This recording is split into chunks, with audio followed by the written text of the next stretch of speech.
will be our final segment before we break for the summertime. So after today, you could see us back in August of this year. We'll give everyone a little break to do all of the fun things that people do in the summer. Unless you're some southern hemisphere, then I guess it's your winter.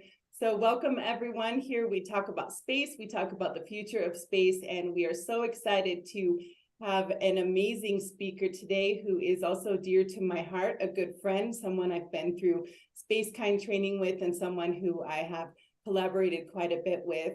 Malk Malkawi is here today from Borderless Labs, and he will be speaking to us in just a moment about space money and space finance.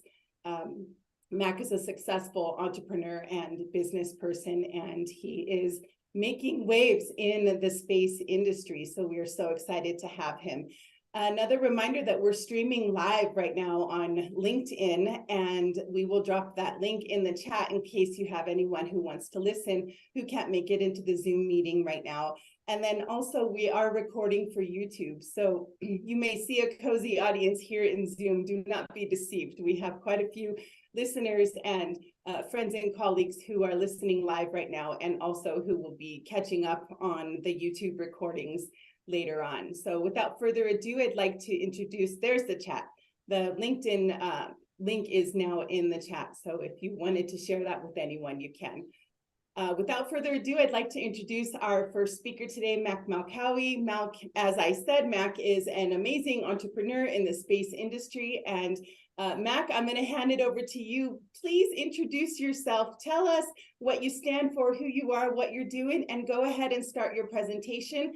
After your presentation, we'll go into a Q&A, and it seems like we have a little extra time today. So Mac, if you go long, it's okay. And then anyone who has a question, please put it in the chat or be prepared to raise your hand at the end of Mac's presentation. And also, if you're listening online, just throw your questions into the comments section and we'll try to get them to Mac today live. So Mac Malkawi, Borderless Labs, welcome. Thank you, Rebecca. Oh goodness, it's I've known you since we have been doing SpaceKind together, SpaceKind 4, and that was really the gravity assist, I'd call it, in not only my career but also my business, and to be able to talk not just space and everything that we value in this industry, but also to be able to talk business with people who understand, having so many diverse industries talking to each other. In business, I believe, and for small businesses, was never a part of the equation. Sorry, I stepped on my cat. And small business has never been a part of the equation, at least to this level of today in the space industry. And a lot of small young entrepreneurs, they want to do something, they don't know where to start, where to begin, or there's also the big taboo of you can't talk about money, and that's something Rebecca and I were reminiscing about. It's still in our culture, don't talk about money, and yet we want them to be successful entrepreneurs. So I kind of had to go the long route of trial and error to do that, because my program as an outreach program started off as just regular philanthropy. In 2016, I was going back home to my home country of origin, where my parents immigrated from, in Jordan. And there were all these Syrian refugee camps over there. And I figured, I want to find the young Einstein or Lady Gaga or Steve Jobs that's in that refugee camp, and just offer science, camps and fairs and social activities, and try to do those things as philanthropy. And it got so successful that I figured, let's do it again the next year. Then it got too expensive that I figured, all right, let me try this nonprofit route, dabbling in philanthropy here. And I figured, let me do this amazing video and I get all these people to write checks for me. And then I quickly realized I'm getting into a realm I had no idea how nonprofits worked. I had no idea how any of these people did any of this, raise this money. I didn't know how to beg for money. And I came from a business world, petroleum equipment contracting. And I figured, all right, in 2018, I figured I have to revamp my entire program and actually follow what I know how to do, because I don't know how to beg for money. I know how to make a product. I know how to make a great product. I know how to market it, and I know how to sell it. So I figured, why don't I just do that for this program and have the proceeds fund that program? And that's what I did. I started seeing, what is this industry in that area missing? I grew up as a consumer of documentaries. I just adore Carl Sagan and Cosmos and Neil deGrasse Tyson and anything. I could just watch National Geographic and Discovery all day long. And I know tens and tens of thousands of nerds in those areas as well who would also love that. But they don't have any of that content in their own language as original content. I was growing up, Carl Sagan was playing on television in the Middle East, but it was in English with 2 lines of translation in the bottom. No women, no cultural representation, no linguistic representation, nothing. So only people who understood English, or the people who, I mean, I think we've all watched enough foreign films to know that those 2 lines of translation might give you the idea, but not everything. And how many foreign films can you watch one after the other before you get that headache? So if you don't understand the language, you don't understand the culture, you're really not going to get it. And if you don't see representation of your own culture and language, then you really don't feel like this is for you. So I figured, I'm going to actually empower those creators, and I'm going to create those documentaries on science and space and marine biology and all these wonderful amazing documentaries that I grew up watching. And I'm going to hopefully see a young generation of documentary filmmaking or STEM loving generation growing up, because they were inspired by all those creators that they saw. So that was the mission. And the business model was the sales of those documentaries will help continue to make this sustainable. And of course, as a business model, what you have to do, you have to make that awesome pitch deck. Of course, you have to show an MVP, a minimum viable product. You have to show a proof of concept. So I made a bunch of documentaries in multiple languages: English, Arabic, Spanish, Hindi, Urdu, and Bengali. And I made the trailers, and I made the posters, and I went to a number of investors, and I pitched for seed funding, and I raised $500K. And for that's the money that I used to film the rest. And now I'm in the process of post-production to sell what I have, like $3.5 million worth of IP right now that should fund tons and tons and tons more content. So that conversation is not a conversation I hear a lot in space startups, of how to pitch, where to find the money, how to even speak to VCs and angel investors. And when you do, how to be well prepared, because you only got that one shot. And engineers and scientists in the space industry are just so brilliant. I adore them so much. But I need to make a point here. We've all seen that politician who tries to speak about climate change or about science. And look, I'm seeing the smiles right there. And we know how cringy sometimes to hear that politician try to talk science or try to talk climate change is just so cringy. I really need the science and space community to understand that when some of us try to talk business to the business community, we can look just as uninformed. And we need to recognize that we got to be prepared as we are in our sciences. We have to have our business skills, our marketing skills, all of that. In other words, we need to invite business people to speak on our behalf. We need to get artists. We need to get marketing people and everything to actually pitch on our behalf. And that way we could raise the money the way it's been raised for hundreds of years. We can actually, run our programs, show that MVP, and actually social traction or sales, as we call it. And then a business can operate just like any other business. So that's the model that worked for me. I did not necessarily a lot of People are trying other models. I'm just saying what worked for me because I have failed otherwise. But that's the model that worked, and with the proceeds of that, the process of doing all that, I empower just so many people to enter the industry that you would never imagine that those people, the way they look, they don't look like they belong in science or space or engineering or anything. I mean, even in North America, it's hard enough to see a mechanical engineer as a woman. So imagine a young woman from Bangladesh wearing a hijab who's a mechanical engineer who's actually an expert in her field. That is those are the stereotypes we're breaking, and this is the profitable business model that enables that to happen. And in the process of doing all this, I have met a lot of people like Terry and Rebecca and people from the International Institute of Astronautical Sciences. Here, I'll share my screen and show how did we get here. Everyone's saying, okay, so how do I do that? There are an awful lot of programs out there. For example, wrong epics.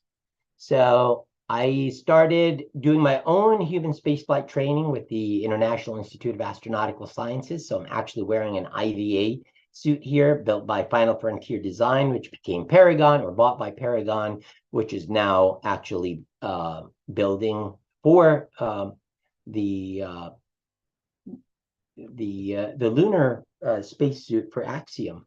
Right now, we're doing capsule egress training here. And we filmed this in Arabic and English and Hindi and Urdu and Bengali. Look at those flags. So this is not something just 5 years ago. You see from the Dominican Republic, UK, India, Jordan, Mexico, Colombia, Canada, the United States, South Africa. This is how we're going to go to Mars.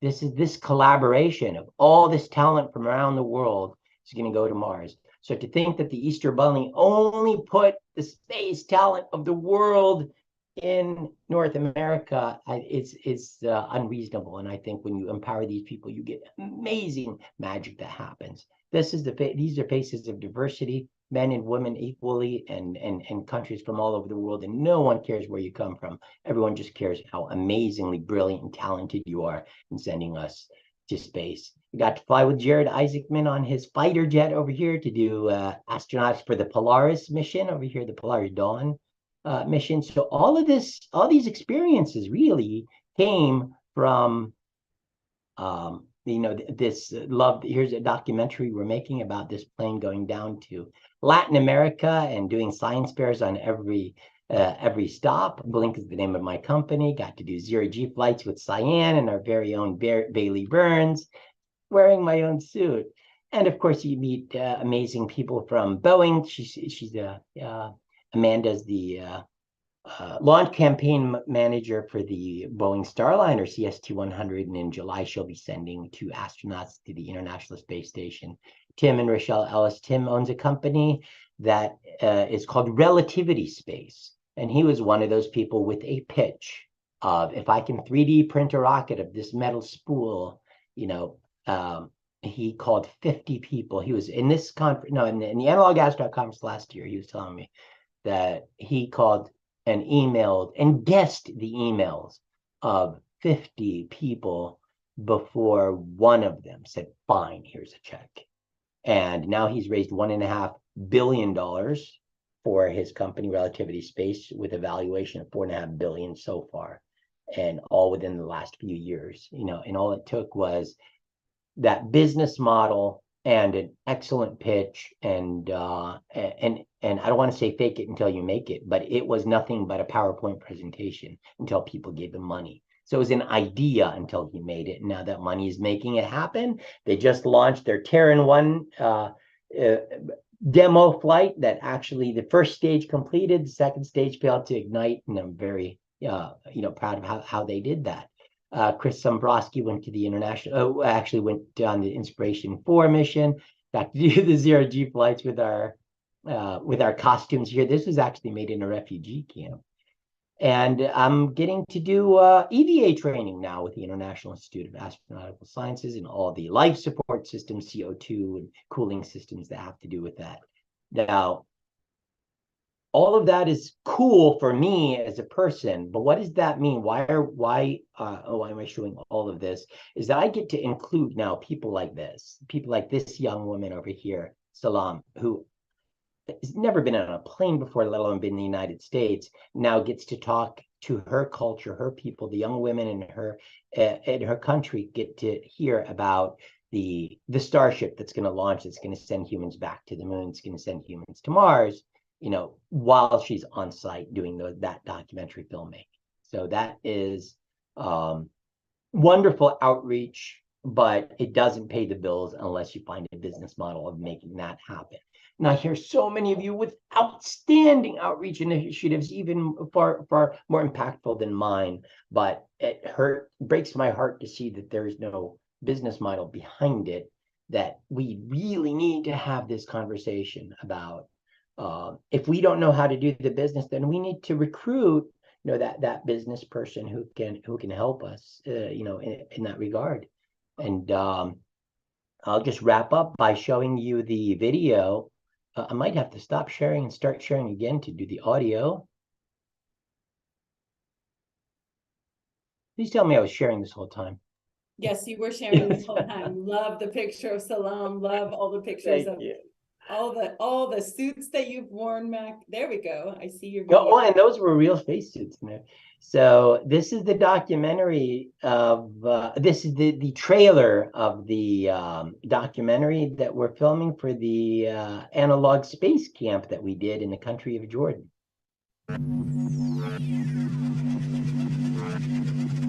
So I'll pause and play throughout, but those analog.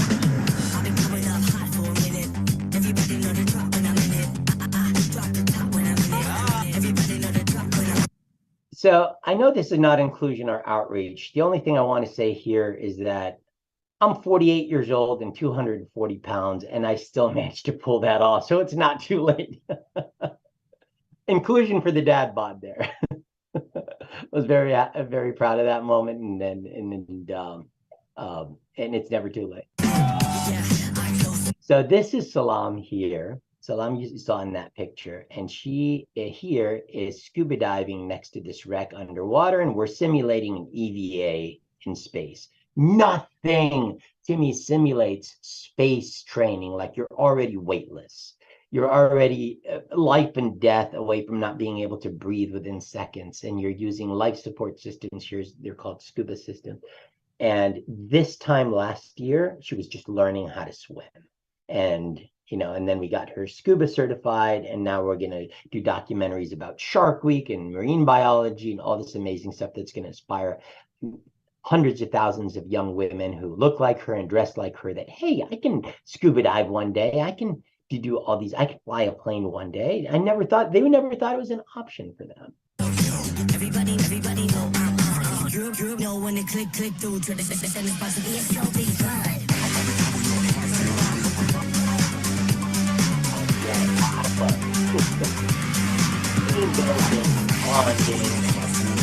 development and improve those seasons in the capsule without really bonding up.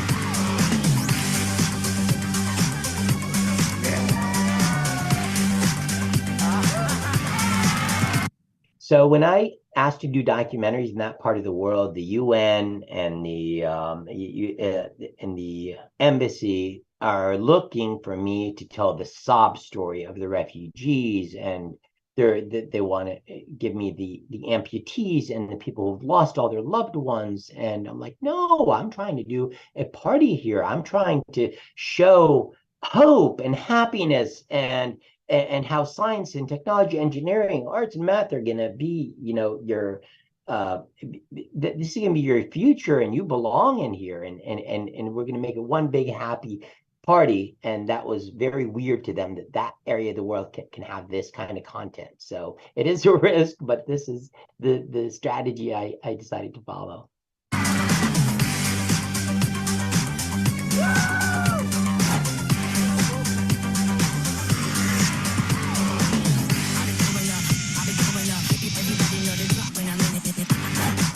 Space for me, it's like an open hatch to discover the unknown.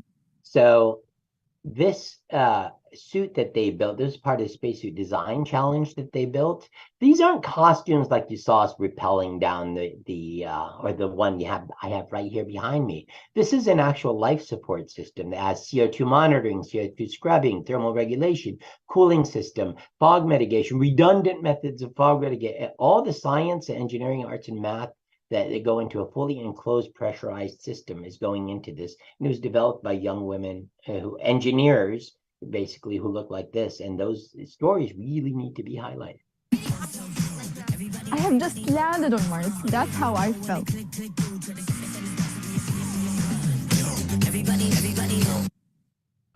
One of the most impactful parts of that camp is one thing I didn't expect, which is I want to give everyone the experience of welding. Welding steel is one of the coolest things I've ever thought, I've always wanted to do. You're driving around and you see the sparks flying and someone with the visor in front of them. And I was like, wow, I've always wanted to do that. And I wanted to give everyone that opportunity that you can weld two pieces of metal together, and there's science behind it, and there's, engineering and artistry behind it, and this is what it's like. And now to see young women wearing a hijab, welding pieces of steel together, I never thought that imagery by itself was going to be more impactful than a lot of other things that I thought were going to be impactful. Just a woman alone welding, let alone a woman wearing a hijab in that culture welding, is just that image speaks for itself. Now you have young girls who are in the middle of nowhere know that that's an option for them if they choose it. I want everyone watching this show to get fired up and feel inspired and say, hey, that can be me one day. A lot of these people did not know how to swim before this, and now they're just the closest you'll ever get to an EVA on Earth is definitely scuba diving. I recommend it for everyone.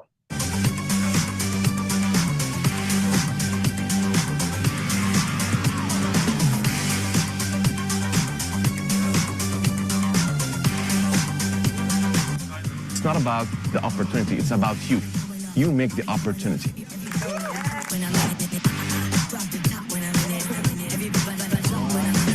So this rover that you see here is not an RC car. This is a 1-to-1 scale of the Curiosity and Perseverance rovers. It's got a weather station up here. It's got cameras, depth, 3D. There's a LiDAR over here. There's cameras all over. It does 3D mapping by itself, and it's fully autonomous because they programmed it.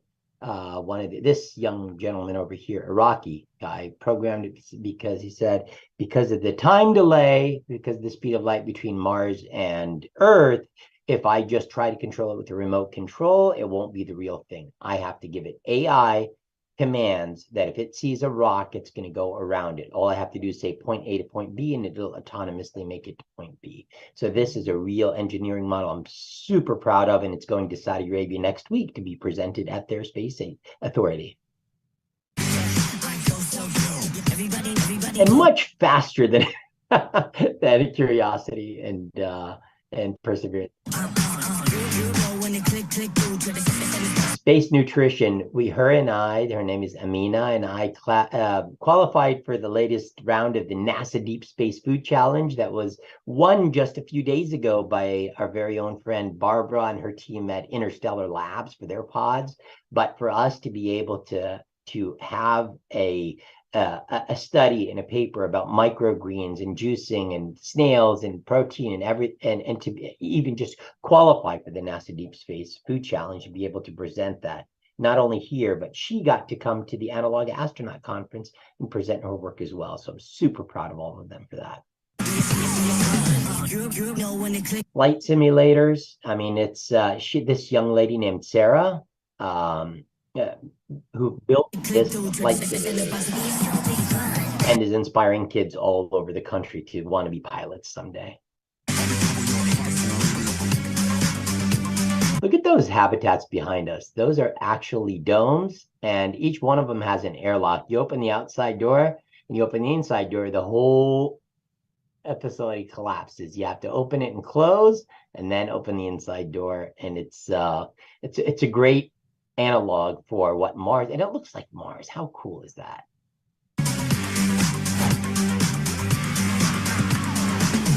Humanity's curiosity and constant need to learn and explore more is really inspiring. So this might be a hot air balloon, but look at, tell me you don't get the overview effect. If you've never been in the air and a kid and you see this, you only see Mars. This is incredible. For to have give every one of them the opportunity to be able to see this and have this, I call it a Venus analog because it was in a hot air balloon, but it's a memory of a lifetime for all of them, and the amazing science they learned in the process of being up there, of knowing that these are actually sandstone rather than, limestone, and all the geology, and why this is red because of iron oxide, and why the horizon looks the way it is, and the geology behind all that, and the long shadows that we're going to see and when we make it back to the moon, because we're going to the southern poles. They're never going to forget that because they learned it in the most amazing scene. And they have to bring in a part of their culture, a little falcon, Arabian falcon with the rover is just something that I really want to empower the culture as well. Cultural dancing, of course, as well, with some Western dancing. The Dead Sea and the Dead Sea mud, and the adventures in the canyoning, exploration. Not exactly Martian rovers, but it was pretty cool. It was pretty fun. This is absolutely phenomenal. Like, I can't stop smiling.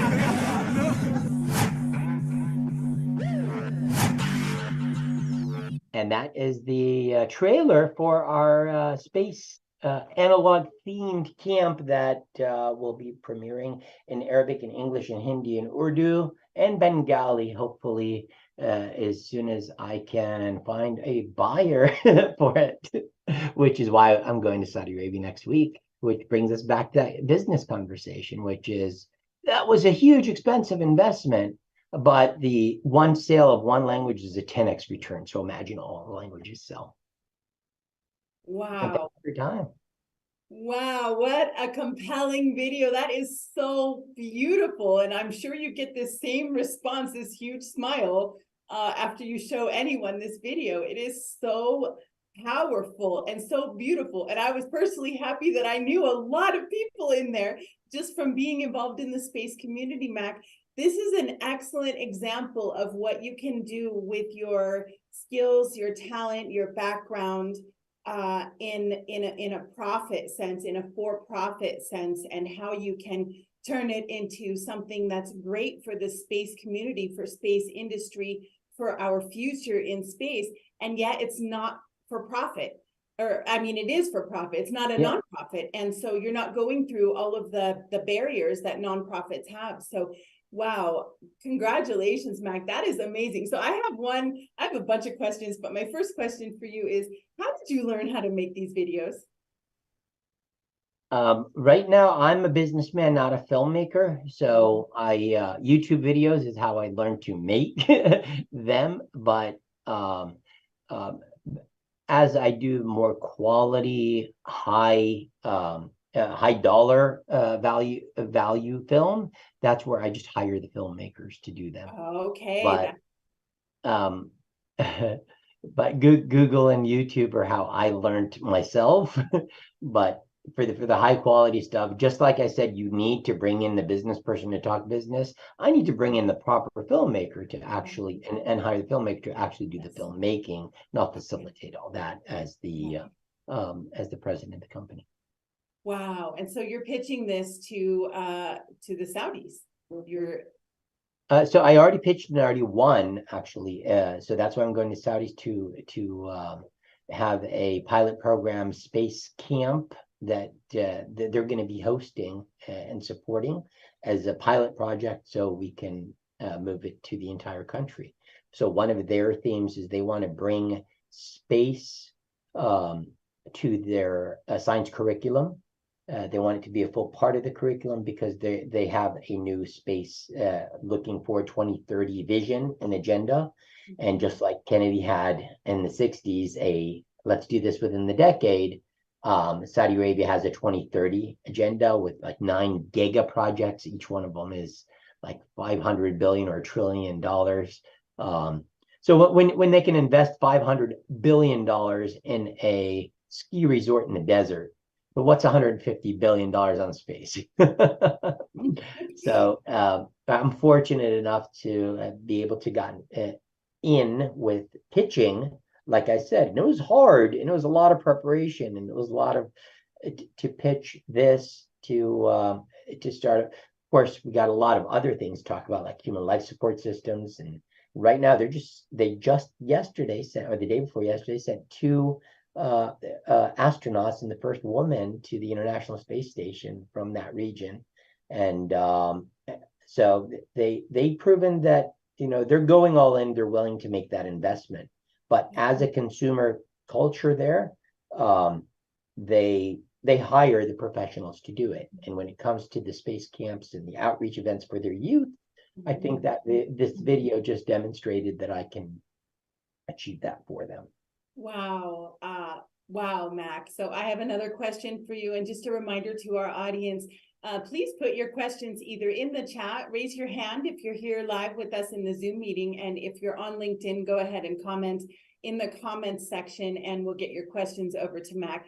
So Mac, this is a prime example of how to do business. You find your target customer and you direct what you're doing to your target customer. So walk us through how you figured out that the Saudis had so much money and that they would be they had a need, which is kind of sales 101. You find the need and you fill the need. And so walk us through, for those of us who are just learning this concept of for-profit business, how did you figure all this out, 2 years ago, 3 years ago when you were starting this?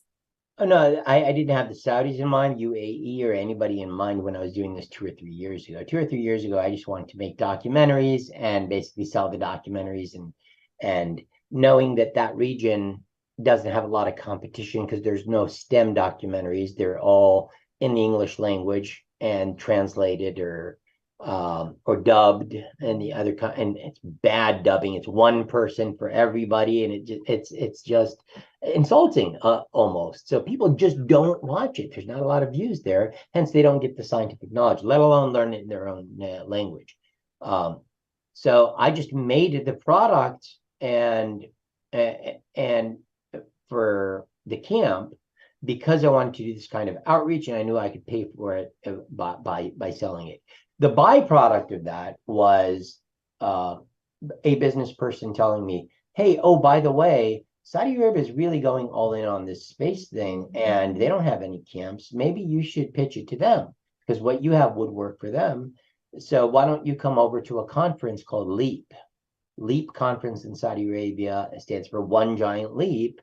And so we went to this conference, and the only other Americans were Cyan Proctor and Christina Korp and Tim Ellis. I just showed you his picture, and a number of people, and a bunch of spacekinders like ourselves who have that vision as well, and everybody else. The rest of no Boeing or Lockheed or SpaceX or Blue Origin, no one. The rest of us absent. I mean, so I found like we're very U.S. centric, and we don't, so the invitation was extended, but only a few Americans decided to go. 2 astronauts, and Cyan was one of them, even as a private astronaut. But everyone in China was there, and they hosted the event and they sponsored it. Roscosmos was there, and they were trying everything they could to be able to capture and capitalize on a lot of this human spaceflight stuff.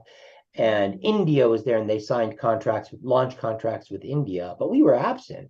So for me, I was lucky that the U.S. market just is not, how do I put this?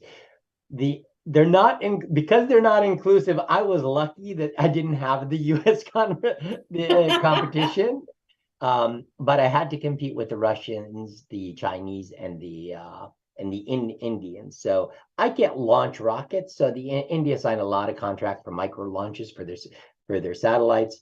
I'm hoping Tim Ellis, got some good traction contracts for launches through Relativity Space and for the space camps. And I think no one was able to show the video that I did. So I beat out the Russians, the Chinese, and the Indians, but nobody else. If Space Camp, if Rocket Science Center in Alabama had quoted that, I don't think I would have stood a chance against them. So that's why I said I went to this conference where they're telling the world we're open for business and we're looking for your talent.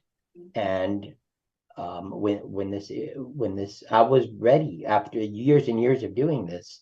It wasn't a hard video to put together to pitch it. So there is a lot of survivor's bias of being at the right place at the right time for this contract. But for the last 6 years, it's been a struggle to manage to show that value. Yeah. So it's an overnight success that happened after 6 years of struggling. I was just going to say that it's like Starbucks. People are like, oh, Starbucks, like they boomed overnight. No, they had 20 years behind them. And so it's the same thing where you have the preparation and you're going, and you're going at your lower, slower level. And then bam, some big opportunity hits and you have already the mindset and the product. And all you have to do is accept and then run with it. And wow, Mac, that is really astounding and way to go from a business perspective of being having your radar on to see where the opportunity was. And I know you, I've seen you, the way that you network with everyone, you talk with everyone, you visit with everyone, you go to conferences all year long, you're collaborating and working with everyone, and you're always working really hard. And that is really the capstone of an entrepreneur, is that, it's like there's this saying that when you own a house and a business, the work is never done. Like you're always working on your business, just as if you were a homeowner, you're always working on your house. It's never finished. You can never rest unless you allow yourself to rest. So Mac, I wanted to ask you, walk us back to how, the person that's just learning, how can they maybe consider switching from something that's nonprofit to something that's for profit, if that maybe will get their skills and their product out there faster? Perhaps that's a better option for them. What advice do you have for someone who really doesn't know anything about entrepreneurship? I was lucky because I did understand the for-profit market. I mean, I had come from, going on weekly sales calls. You go on 20 sales calls over a week and you get 18 no's and 2 yeses, and the 2 yeses cover the livelihood of our 48 employees and their families. So but that is not something you can just tell someone.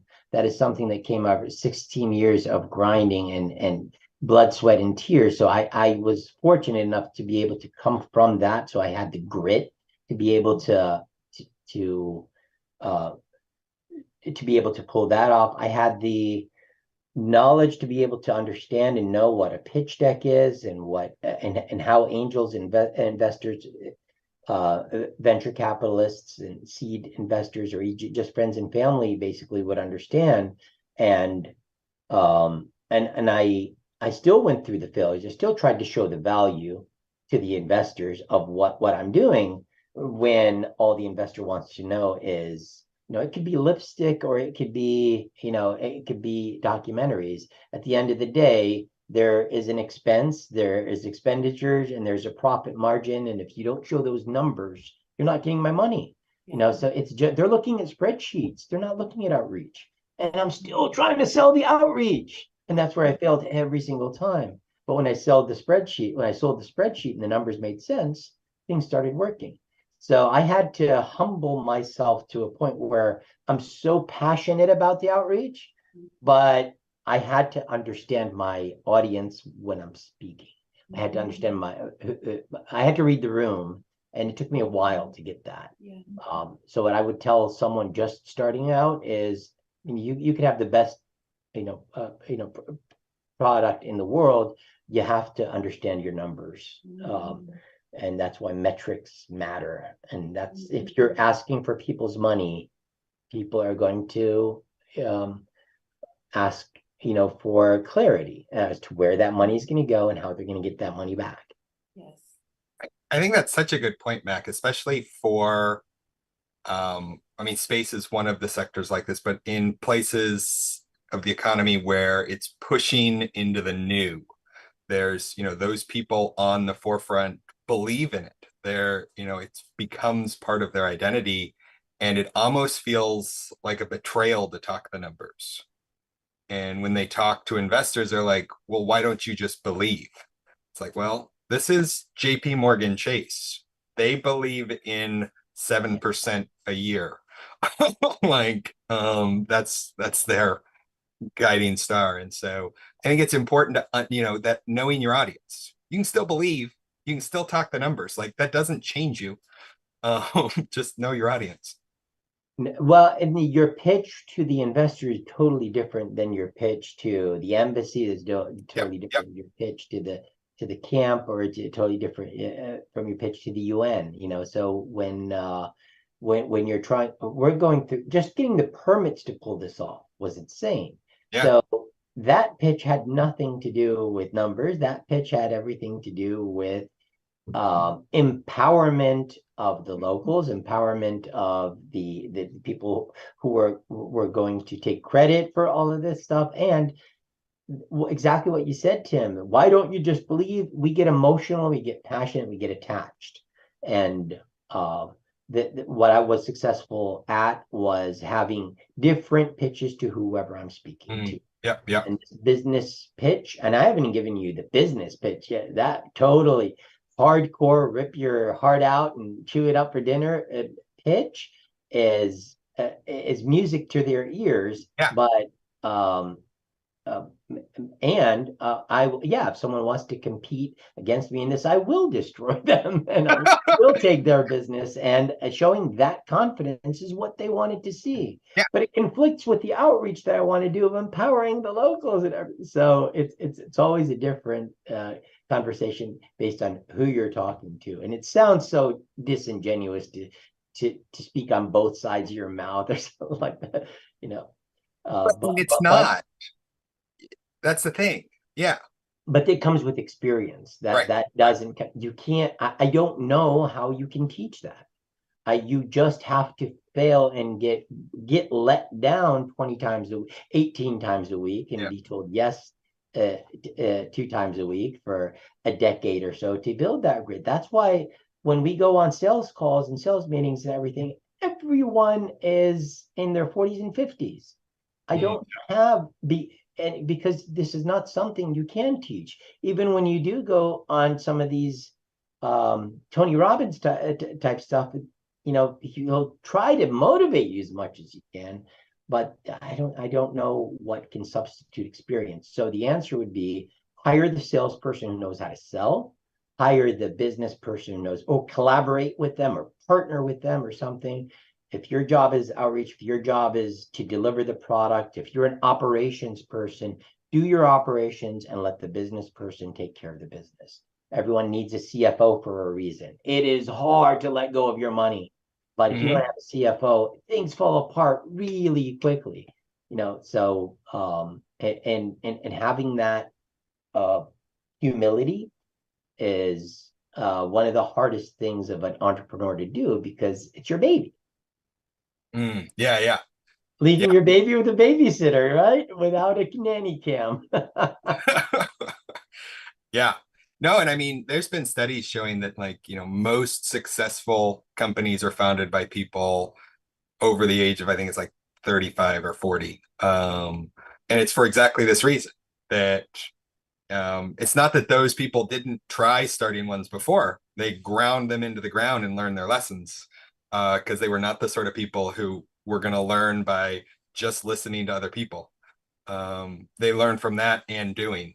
Chris in the chat is asking a question. I feel like the lunar lander concepts of lunar cargo needs to be explained to investors out of asking money, not needing the time being. Is there any risk that maybe interpret the approach as money-raising effort for which the short pitching slot needs to be observed? How to set up pre-raising meetings, any advice? Right now, Lunar, there are a number of companies that want, or private companies that are trying to send lunar payloads into space. The business models that I've heard of is lunar mining,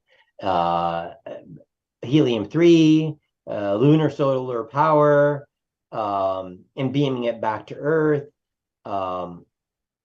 Those are hard sells to investors, but a more successful sell to investor is I have Saudi Arabia, Qatar, UAE, Kuwait, Bahrain, Oman, all of these countries with a ton of money that they spend on just, a fraction of what they spend on a party like that could actually be a lunar mission. So to say this country has finally put its, flags on the moon, a private company could probably have a funded lunar lander mission, and they can have the prestige of being the first country in that region to place a woman on the moon, a man on the moon.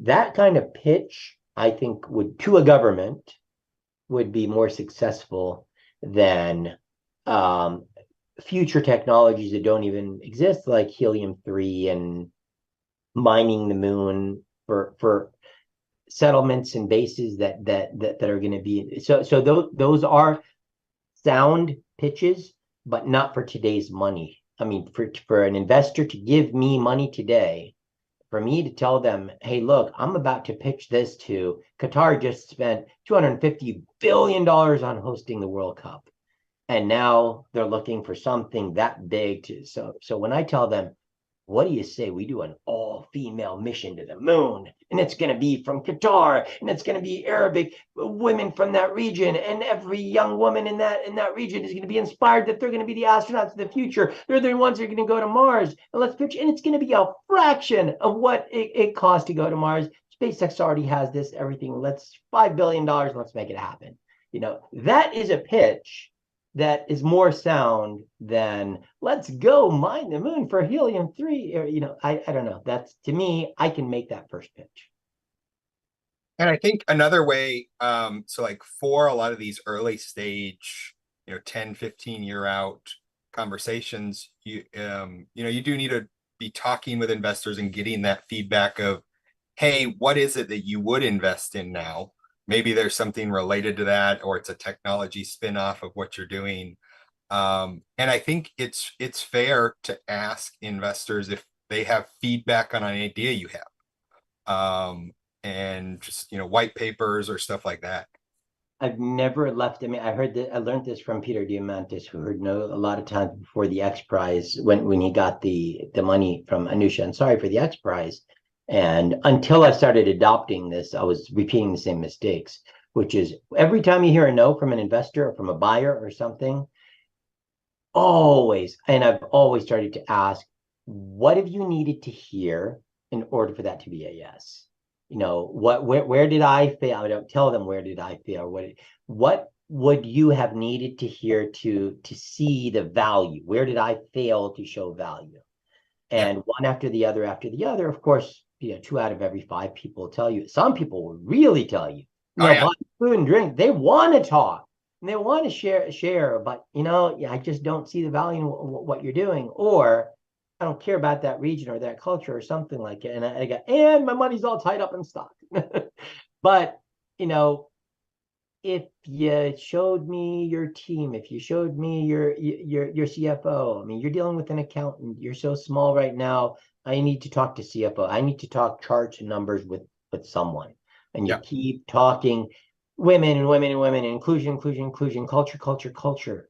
Like, I need a CFO to tell me, this is the money you gave me this quarter. This is what we made so far. I need a 5-minute conversation here. I'm getting a headache just hearing. I get it, but that conversation is what led me, when I finally was asked the question of why am I failing to resonate with you, is when I started refining my pitch to them. So if I hadn't asked the question, what would you have needed to hear for that to turn into a yes? I wouldn't have gotten that feedback on you keep selling inclusion when I just need a CFO to talk to about quarterly earnings. Yeah. Well, and a lot of times you're closer than you think.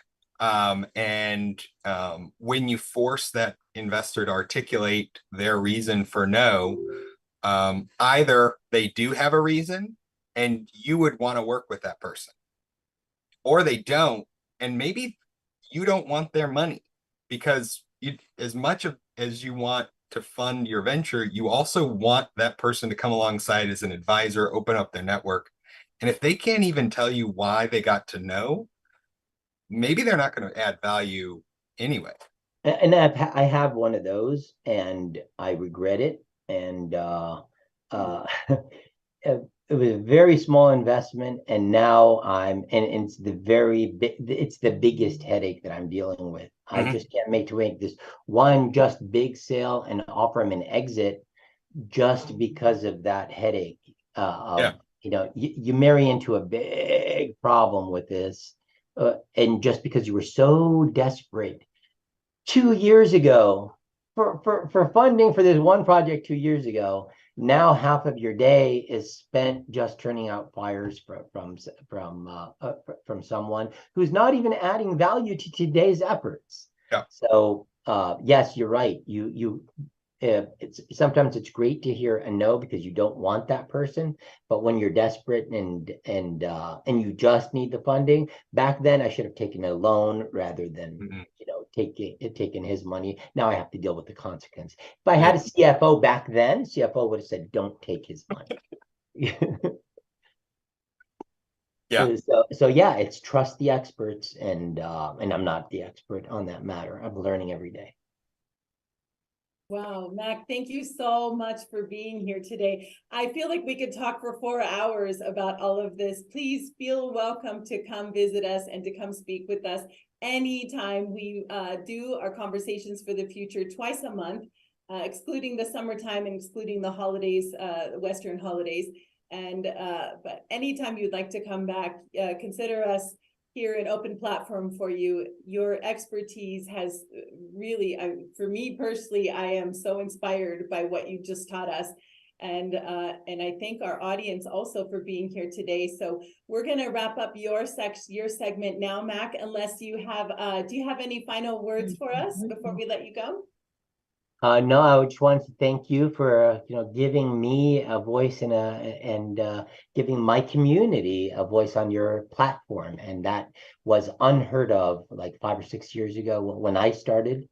I mean, when I started talking about diversity, I mean, when even the Explore Mars, Humans to Mars conference, they sneak in a woman on a panel, they pat themselves on the back for being so inclusive.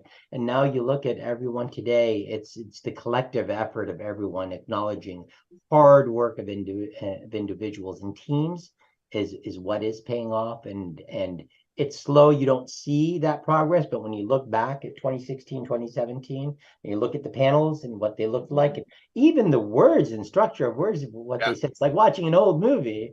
And you see panels like this, you see inclusion like this. It really makes me feel seen, heard, and welcome. Yes.